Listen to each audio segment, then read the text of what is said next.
Welcome to the Pixels and Perspectives Podcast Plus. As always, I'm your host Dan, and this is the companion piece to the Pixels and Perspectives podcast. And this week, I'm going to be ranking Xbox/Microsoft exclusive franchises. Now, some of these games have went over to PlayStation due to Microsoft opening up their exclusives thing, and some of these franchises are now under the Xbox umbrella. So you've got things like Skyrim, Fallout, which Xbox now owns but is published through Bethesda. So without further ado, let's kick things off with the Elder Scrolls series. Now, Elder Scrolls isn't my favorite of the Bethesda games. I'm more into Fallout, so I think I'm gonna put this at C tier, and I know I've got some flack in the past for our rankings, but it's not really a franchise that's up my alley, and I do get that people really like it, and I will be playing Elder Scrolls 6, but for now it's going in C tier. Next up, we have the Forza series. This is going to include Forza Horizon and Forza Motorsport, and I really enjoyed Forza 5. I thought it was an excellent racing game, and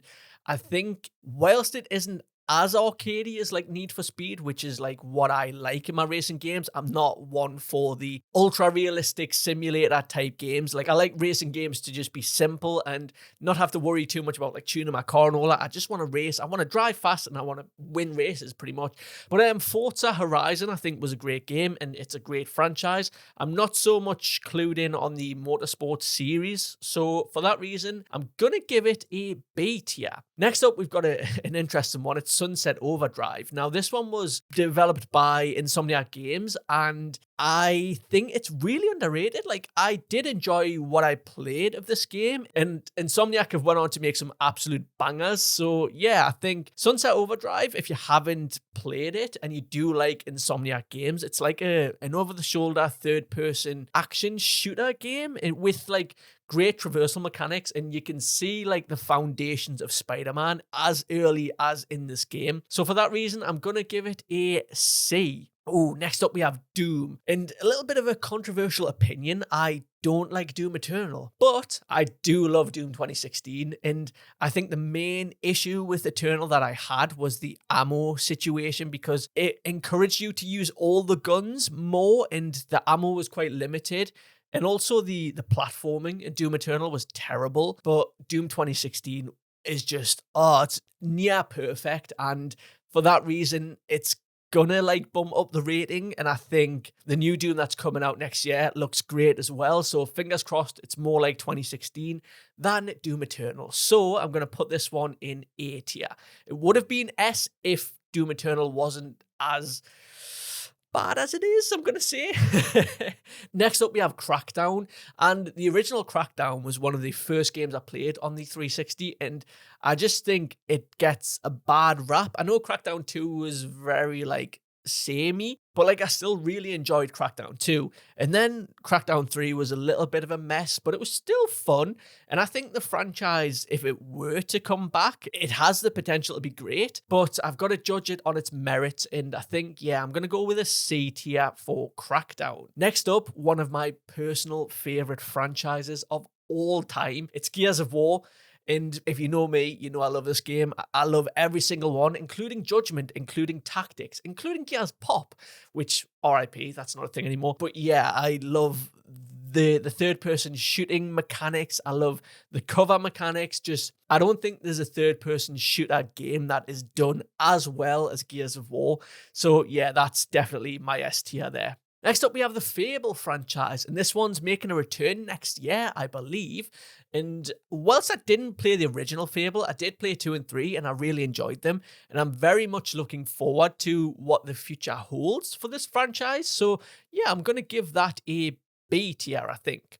Oh, and then we have the Black Sheep, what used to be Microsoft's tentpole franchise. And if we were only going the first 5 Halo games up to Reach, this would be S tier easy. But we have to consider the spin-offs, Halo Wars, which isn't my thing, Halo 4 and 5, again, which weren't great, and then the kicker of it all, which is Halo Infinite. And as much as it pains me to do this, I'm going to put it in A tier, because the old games have such a special place in my heart, and it's hard because the recent Halo games have been a massive letdown. Like, there's no denying that they're not great. They're not at the heights where they could be, and for that reason, I've got to mark them down. Next up, we have Grounded, and this is one that I played and I bounced off. It did eventually come over to PlayStation, but it wasn't really for me, so I'm going to give it a D tier. I know some people do love this game, and it is Obsidian Entertainment, and they make some incredible games, but for now, Grounded, not for me, so it's going in D tier. Next up, we have another game that I completely just bounced straight off, and that is Scorn. I love the H.R. Geiger inspired art direction, but as far as gameplay goes, it wasn't it. It was really boring. It didn't have much in terms of what you had to do. The puzzles weren't fun, and yeah, completely bounced off this one. So it's going to be my first F tier there. Next up, we have Rico. Now, this one was one that surprised me when I initially played it because I love platformers and I love shooters. And whilst this one kind of flew under the radar, I think a lot of people said it was boring, which it does get a little bit samey after a while. I quite enjoyed my time with this game, so I'm going to give it a C tier there. I'm kind of looking at Crackdown now, and I want to bump it up to B tier because I think it's on par with Fable, so I'm going to do that too. Next up, we have Redfall. Redfall. I can remember playing this one on release, and the amount of bugs and glitches that I experienced with Redfall was just insane. Like, I had more issues with Redfall on launch than I did with Cyberpunk, and that's saying something. So yeah, I believe they did some updates to this one, but I haven't went back to it because the lack of cutscenes, it was just like a slideshow there with the story. The characters weren't memorable. You know what? I'm just going to say it. No, Redfall is an F tier. I'm not getting into it.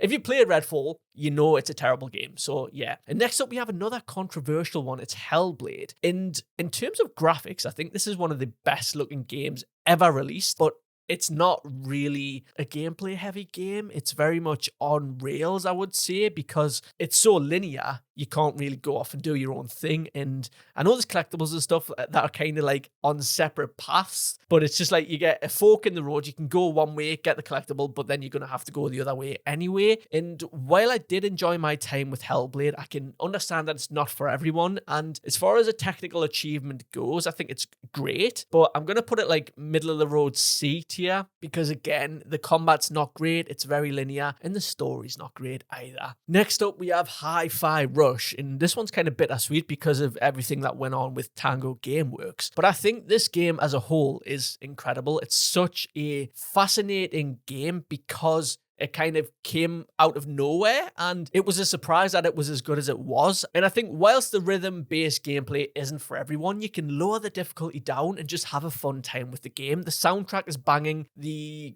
graphical style is awesome, and I think Hi-Fi Rush doesn't get enough praise, so I'm gonna put it in the A tier. Next up, we have State of Decay. Now, when I initially played State of Decay back when it came out, I kind of bounced off it, but I remember during lockdown, I went back to it because I was like in a zombie killing mood, I guess.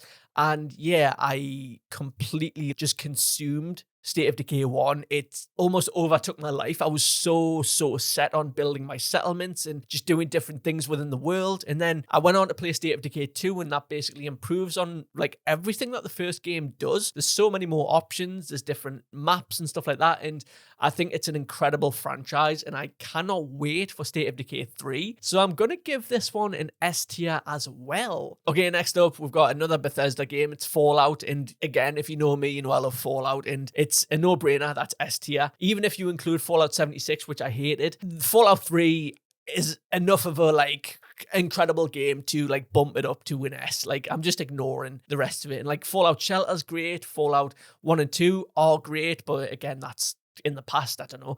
And obviously New Vegas and Fallout 4 are incredible as well, so that's an S tier. Next up, we have Killer Instinct, and I think as far as fighting games go, it's not terrible, but I kind of think it's overshadowed by your Street Fighters, by your Mortal Kombat, and the roster isn't that memorable. I know they did have some crossover characters, you had General Ram in there, you could play as the Arbiter from Halo, which was cool, but I think overall Killer Instinct isn't an incredible fighting game in terms of what I like and what I'm looking for. So yeah, I'm going to give it not an F tier. I don't know why it's went an F tier, but a C tier. Then we have Xbox's big, massive exclusive from last year, and that's Starfield. And I have mixed feelings on Starfield because while I did really enjoy my time with the game, it got boring really quickly. And I think I put about 25 to 30 hours into it and I kind of got my fill. I know that there's been an update that's just come out, which has the DLC in it and it has like some land vehicles have improved the maps. And that's great and all, but I don't really feel the pull to go back to Starfield. So this one's kind of a hard one to rank. Like I would say it's good, but also it's kind of average. So you know what? I'm gonna give it a B tier. I think if this'll drag over. Oh, Indiana Jones has went in there for some reason, and yeah, Starfield is in the B tier. And then next up we have Indiana Jones. This one hasn't come out yet. I'm going just solely off like the trailers and stuff, and it looks like it's going to be a very good game. So I'm gonna put it in the B tier for now. Maybe that'll change when it actually comes out, but I have full trust in Machine Games and. Yeah, when I'm looking at this list now, I'm kind of regretting putting Halo in A tier. I think it is like S tier because of how good Halo 3, Halo 2, Halo Reach is. Yeah, it's got to be an S tier. Like just going on the fact that we're ignoring Fallout 76 for the Fallout entries, I think yeah, Halo also has to be an S tier. Okay, that's my final rankings. Let me know what you think in the comments section below. Again, this is all subjective, so if you disagree, that's fine. Just let me know where your picks would be in terms of Xbox exclusives. If you want to subscribe to the Pixels and Perspectives podcast, you can do so on all the good podcasting apps. Be sure to give it 5 stars and all that good stuff. You can follow me on Twitter at DanJDurkin, and please be sure to subscribe to the Durkin Plays YouTube channel for more tier lists like this and other gaming content. As always, I've been Dan. Thank you so much for watching, and I'll catch you in the next one.